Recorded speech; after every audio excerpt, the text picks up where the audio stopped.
another series, and we'll continue on. Thank you so much for all the love. We have gone up to 445 subs. We're only 55 subs away from our year-end goal of 500.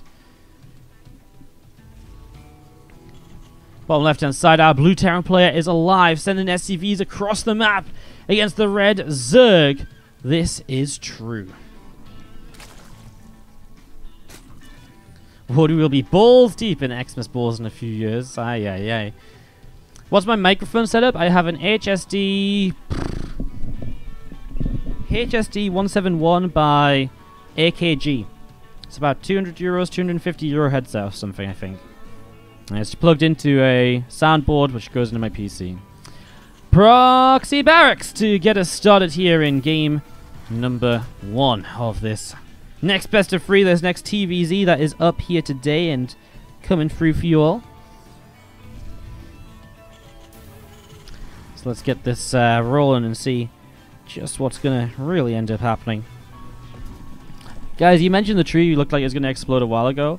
It looks absolutely ridiculous now. Like, I have no idea how this tree is still standing up. Like, it's actually ridiculous. I've never seen anything like it. Thank you for the sub train. Thank you for all the love. It's always crazy when you get a sub train or something like that on the stream and all the love comes through and you can barely keep up. It's crazy. aLive going to go with the free racks. Now, we saw a free racks already once today. That was with Beyond when he was 1-0 up against True. And True didn't do that great of a job against this. So let's see how he does against aLive. As we do. I mean, even then, that was with True going pool first. So this is True going hatch first, trying to defend a free racks. Let's see how that turns out. As a couple of SCVs come up this ramp, and the first bunker will drop down. Marine starting to work its way through that Overlord. What's up, Robert Farley? Thank you so much for the 100 bits out in the chat as well. I appreciate it. Can we get some love in the chat for Robert Farley? Thank you so much. And as we'll see, the first bunker coming down. So True obviously knows what's up now. We do see a few drones pulling down to this low ground, and they are going to start coming forwards, and they are going to start trying to nibble their way through this, trying to deal just a little bit of damage. Maybe seeing the feelings coming out, but oh my god. The couple of bunkers actually create a bit of a runway, so the Marines could actually choke themselves up. Now a bunker finishes, and the Marines get in. True's going to try and fight it anyways, but he's losing so many drones. I mean, the Lings are going down, the drones are going down. There's more Marines coming up, and this is just way too much damage taken. True has just lost so much here trying to fight this, as this is going to be this bunker with 4 Marines inside, continuing to press forwards. This Queen on the ramp is in some trouble. Couple of Lings going down. And we are just going to be seeing again more Marines showing up to continue pressing forwards. Another drone going down here and still coming through. A Queen drops. More Lings coming. I mean, yeah, okay. True is just absolutely dead in this game number 1. And aLive is going to take a very quick first game of this best of 3. Well, rip. Not pretty. Not pretty at all. As you see some extra Zerglings going down. That's GG. aLive takes game 1 of this best of 3. And everybody can play more catch-up in the foreseeable future. I have so much to catch up on, but we're making progress. You guys have slowed down, which is nice for me to catch up at least. Wow, this was actually crazy. That might have been worse than the 45 sub gift bomb the other day that we had. That was that one took a while to figure out, to say the least.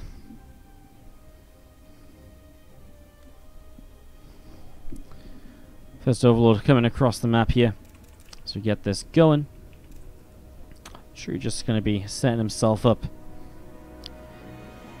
to obviously get that information early. Nothing crazy, man. Dying in these games. Like, if we had to actually like really talk about these games and say what True's doing wrong, he just doesn't seem prepared or ready to deal with any sort of pressure. Like, at all, really, right?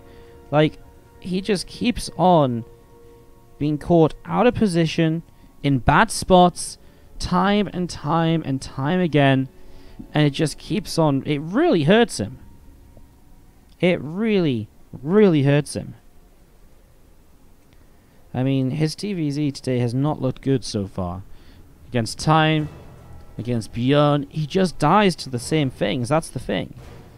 So let's see what he can do against aLive this time. Let's see if we can get a bit of a macro game here out of True this time around, because he really, really, really has been struggling. So let's see. Reaper going to start moving across towards the upper right. Is pool first the counter to a free racks? Not always. I mean, obviously it helps. But for example, True died to a free racks against Bjorn earlier with a pool first, so it still isn't always like a guaranteed defense or anything like that. It's nicer. It definitely helps a little bit, but you can still mess up. It does definitely help. That said, it does definitely kind of make some progress for you, and you know, you already have Lings a lot faster, Queens a lot faster, so naturally you're going to have a little bit of a better time trying to defend it. It's obviously fairly obvious, hopefully. And this Reaper just going to be patrolling back and forth. Ling speed starting up from True in the back of this main base, as we do have the couple of Queens just sat at the front. Pneumatize Carapace coming up from True. I wonder if he's just sick of dying today. Like, I wonder if he's just says, you know what, I'm so sick of dying, I want to go Pneumatize and just go. It could also be that he wants to do some kind of all-in.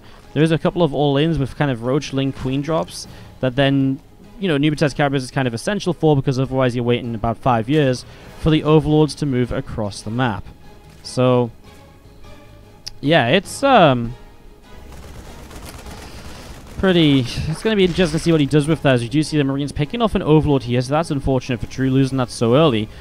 I mean, aLive is already setting up into a Armory, a Medevac, a couple of Hellions, so already looking as though the aggression is going to get started pretty quickly at the in the next few moments of this. Getting this set up and rolling. Two Medevac lifts up a couple of Marines, so it's just going to be kind of a straight-up Hellbat push. There's no kind of real other starport units coming out, so no Banshee to support this. A lot of the time, I feel like you'd see a Liberator coming in behind this to kind of siege up after the Queens have gone down, or they're still out of position defending, for example. Again, Queen just sitting in the front and seeing what can happen. As we are going to be seeing the Reaper. Again, leading the charge in, a few Hellbats coming in, a couple of Marines as well. We are going to be seeing those Hellbats able to come through. Queen goes down, extra Zerglings running in, and getting a little bit of surround on this here. Ling's taking a lot of damage. We are going to be seeing some of these Queens. Now in some trouble too. I mean, because it's not as committed as the previous Hellbat attacks, True will survive this, but again, he's surviving down on supply, down on workers, army not looking good. I mean, 2 will Hellbat show up. I mean, he will get more Lings out, he will survive it from here, but again, it's putting him in a weak position. It's going to be a struggle for him to kind of get back on top in this, and it's just not going to be easy as we see those Lings running in once more, and those Hellbats getting the job done, roasting all of those Zerglings. Another Queen goes down, Medevac goes down too. Lings will continue to jump forwards towards those Hellbats. Man, this is actually going on for so long. I really thought True was going to clean this up, but apparently not. He's just going to keep on dying to Hellbats. Man, True's TVZ has really left a lot of desirability in it today, hasn't it? It's not been pretty, and that's being kind.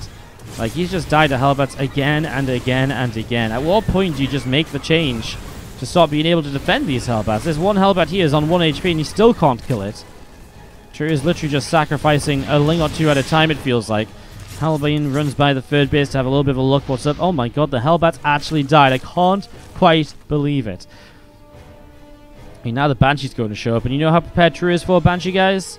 Approximately not at all. There's no Spore Crawler in any of the mineral lines. Lair didn't start. aLive is walled off. He's got Hellions at home as well, so his Lings will not do anything. He's got 2 more factories on the way up, and with Vehicle playing, he's going to keep building Banshees. And as he keeps building Banshees, he's going to go in towards a Hellion Cyclone sort of style, but I'm going to be surprised if we even see that, because honestly, this game feels like it could end right now. True could tap out any moment. He is down on the ground, bleeding, and now he's just getting his bones broken on top of it, because aLive will just not stop until True gives in, and I think True isn't giving in. If he's trying to get the Spore Crawler up, he will fight as long as he can, as another few drones going down. He's on now 29, back down to 28 workers. Okay, a few in production, but as you make drones in production at this stage of the game, you are going to be heavily behind on units when an army actually comes across the map. We're going to be seeing the command center for the dropping down. That's a 4th command center here from aLive. He is extremely confident. He is going to make sure he has more than enough economy to make this through, make this work out. But in general, aLive, as he moves this CC down to the low ground, looks very, very good here. You're going to see a couple of supply depots dropping down as well. Banshee of aLive does come out and is just going to be... I mean, he's got 3 Banshees, Hellions. I mean, there's the Cyclones. He didn't go Magfield Accelerated right away, but does go Blue Flame. I find that a bit surprising. Usually you prioritize Magfield, because against this you see a lot of... I guess because he knows it's not Roaches, right? So maybe he prioritizes Blue Flame instead, knowing the Hellions and Hellbats are going to be more important than the Cyclones.